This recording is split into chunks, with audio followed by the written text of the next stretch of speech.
donc je ne veux pas répéter. Déjà, ce que je peux vous dire, c'est qu'on est des travailleurs sociaux. J'étais vraiment touchée en arrivant ici de voir une grande salle pleine de gens qui ont envie de s'impliquer, mais qui ont envie aussi de faire plus, de voir qu'est-ce qu'on peut faire pour offrir une communauté plus bienveillante envers nos enfants.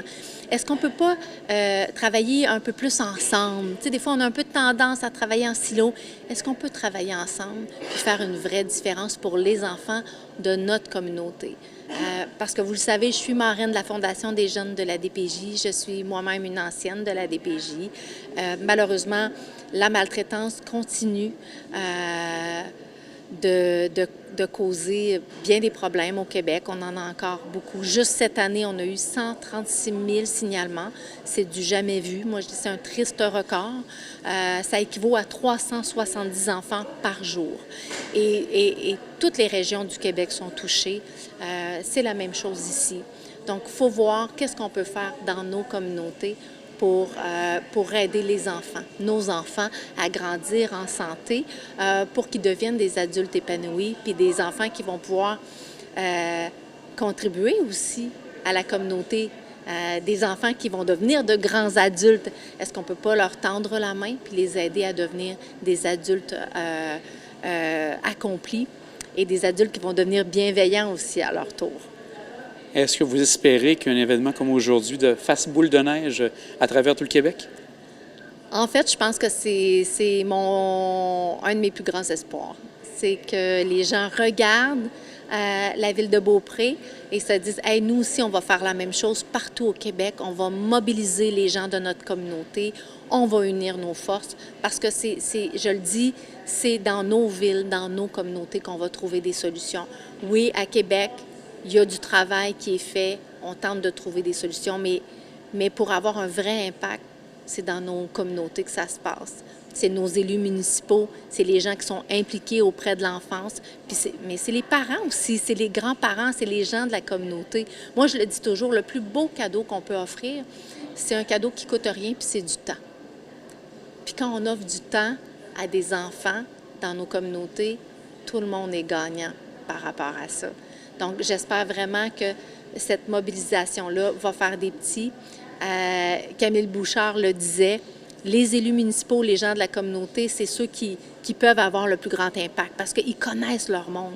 Ils connaissent les familles, ils connaissent les enfants. Ils savent que le petit Gabriel, durant 3, il ne mange pas à sa faim. Qu'est-ce qu'on peut faire pour aller l'aider? Puis la petite Sophie, elle ne peut pas jamais faire de sport. Est-ce qu'on ne peut pas mettre des choses en place dans notre communauté pour lui permettre de faire du sport, puis de rencontrer des amis, puis de pouvoir, comme tous les autres, se retrouver en groupe? Parce qu'on apprend des choses aussi en groupe. Donc, vous voyez l'esprit. Donc, oui, j'en rêve, je le souhaite fermement. Et j'espère que donc la ville de Beaupré va devenir un exemple pour toutes les autres villes du Québec. Vous avez dit tantôt, vous avez été touché justement par l'accueil des gens. Ça a dû vous faire aussi quelque chose de voir que les gens vous venaient vous confier certains éléments par rapport à leur vécu. Quand j'ai sorti mon livre « Plus jamais la honte » sur mon propre parcours,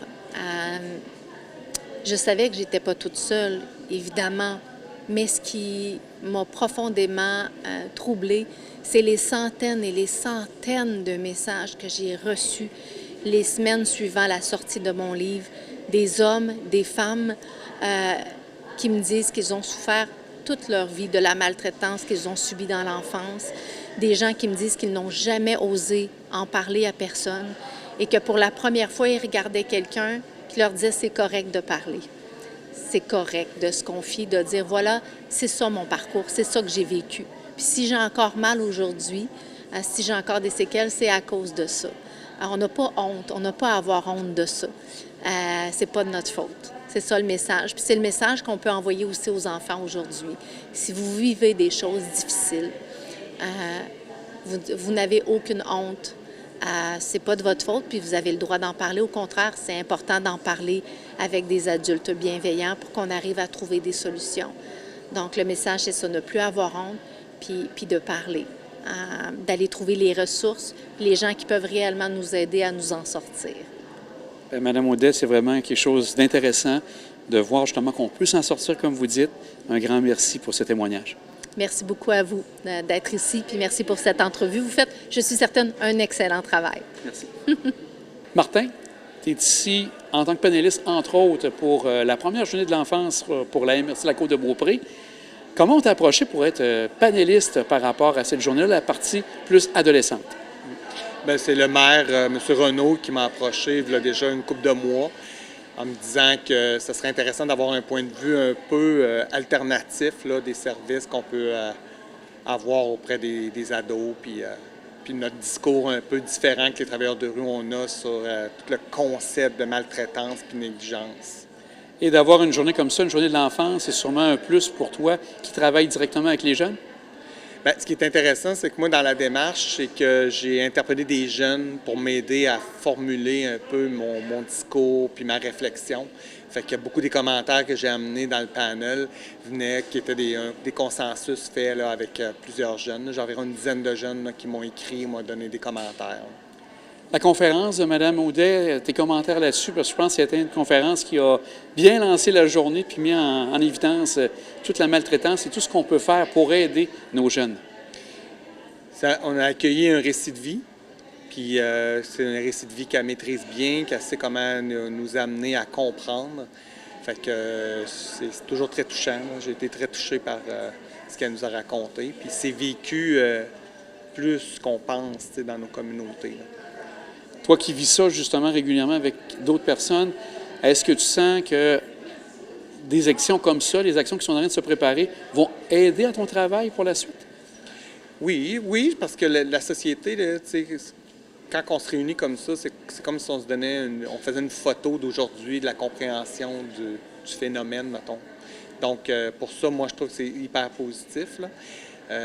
On est dans une société en changement, une société qui s'effrite. Nos liens sociaux sont beaucoup moins forts. Tu sais, des gens qui viennent s'établir sur la Côte-de-Beaupré, il y en a qui n'ont aucune famille là, sur la Côte-de-Beaupré. Fait que quand ils vivent des situations difficiles, vers qui ils vont se tourner? Puis nos organismes communautaires, ben, on n'est pas... il nous manque de ressources, il nous manque de moyens pour bien travailler avec ces nouvelles réalités qui nous frappent. Tu sais. Donc, c'est un bon forum pour montrer aux élus, entre autres, des problématiques qui se vivent quotidiennement pour des gens comme toi qui travaillent avec les jeunes, mais aussi pour la population générale. Oui, c'est un beau forum pour qu'on soit tous ensemble, qu'on nomme des affaires, que tout le monde l'entende. C'est des discours qu'il faut répéter souvent, puis tout ça. Puis on a une belle occasion aujourd'hui là, de pouvoir dire un peu comment que nous on travaille, de quelle façon on travaille, puis d'entendre aussi comment que les autres travaillent, puis comment tout le monde essaie de faire du mieux qu'on peut. Tu sais, le volet après-midi, ce qui est intéressant, c'est qu'on travaille en atelier pour essayer de développer justement une certaine... un regard sentinelle de prévention qu'on peut avoir. Puis nous, notre organisme, bien, on a des jeunes de notre organisme qui sont présents aujourd'hui, qui vont travailler, qui ont des choses à dire, qui sont au cœur des solutions, tu sais. Que ce ne soit pas nous autres, des vieux, des adultes encore qui décident, tu sais, de tout. Bien, Martin, un grand merci, puis merci d'avoir participé au panel, puis du travail que tu réalises sur la Côte-de-Beaupré. Merci, à la prochaine. Mes impressions, écoutez, je pense que ça, sans dire que ça va au-delà de mes attentes, mais très, très satisfaite jusqu'à présent de la réponse.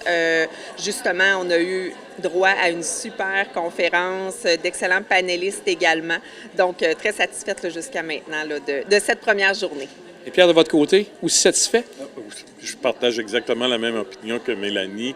L'idée principale qui était de construire une boîte à outils, bien finalement, le message qu'on est en train de voir, c'est oui, on va construire une boîte à outils, mais on entend plus un appel à travailler ensemble. Donc, d'avoir un objectif commun, peu importe l'organisme qui est venu parler. J'entendais M. Pouliot de la Maison des Jeunes qui nous donnait les mêmes conseils que si c'était les gens sur le panel des enfants de 0 à 8 ans. Donc, tout ça fait en sorte que la raison de faire cette journée-là, bien, finalement, elle est bien justifiée. C'est combien de personnes en tout? Parce que vous aviez sûrement un nombre en tête. On va chercher le nombre que vous aviez en tête? Écoutez, 88 inscriptions pour cette première journée. Nous avions un objectif d'autour de 100 personnes. Alors, pour ma part, là, je peux vous dire que c'est mission accomplie absolument. Et votre côté, Pierre, vous disiez justement qu'est-ce qui s'en vient maintenant, c'est les ateliers. Oui. Donc, toute la préparation de ce matin est bonne pour ça? Oui, effectivement, les ateliers vont venir ensemble, venir construire la boîte à outils qui va devenir un guide finalement pour les citoyens et les spécialistes. Le seul regret, c'est que peut-être qu'il manque un peu de citoyens. Il y a des citoyens, il y en a beaucoup, mais j'aurais aimé ça que ce soit un petit peu plus large au niveau des citoyens parce que ces journées-là sont faites pour eux. D'accord? Mais néanmoins, ce que je vois, c'est que les spécialistes viennent chercher ou viennent faire du picking, du cherry picking qu'on appelle. Ils viennent chercher finalement des informations aux autres et ça construit chez eux une boîte à outils qui leur est vraiment adressée à eux. Et donc, cette boîte à outils-là va être différente d'un intervenant à un autre. Donc, Mélanie, vous devez espérer, comme Pierre, justement, que même si les citoyens n'ont pas été présents en grand nombre, que les intervenants ici aujourd'hui vont pouvoir transmettre ce message et la boîte à outils aux citoyens? Oui, c'est en plein ça. Puis, en fait, même, je pourrais vous partager ma propre réflexion, c'est que ça nous amène vraiment à faire une introspection, justement, sur, bon, tu sais, qu'est-ce que la maltraitance, comment contrer la maltraitance? Mais voyez-vous, tu sais, on voit que ça part vraiment de la prévention. On voit que ça part vraiment du réseau, de l'environnement, de la famille, puis de la famille élargie étant le village. Hein? Alors, tu sais, ça suscite beaucoup, là, moi la première, là, beaucoup de questionnements, de réflexions. Alors, je pense que ça va être très pertinent là, d'aller explorer ça en atelier. Puis, par la suite, justement, de pouvoir descendre ça dans nos communautés, dans nos réseaux respectifs. Là, ça va être très, très riche pour le citoyen. Bien, à vous deux, un grand merci, puis encore félicitations parce que c'était vraiment une initiative qui est venue, je pense, de vous deux. Et par la suite, on vous avait amené des gens des comités. Un grand merci, puis bonne chance pour la suite. Merci beaucoup.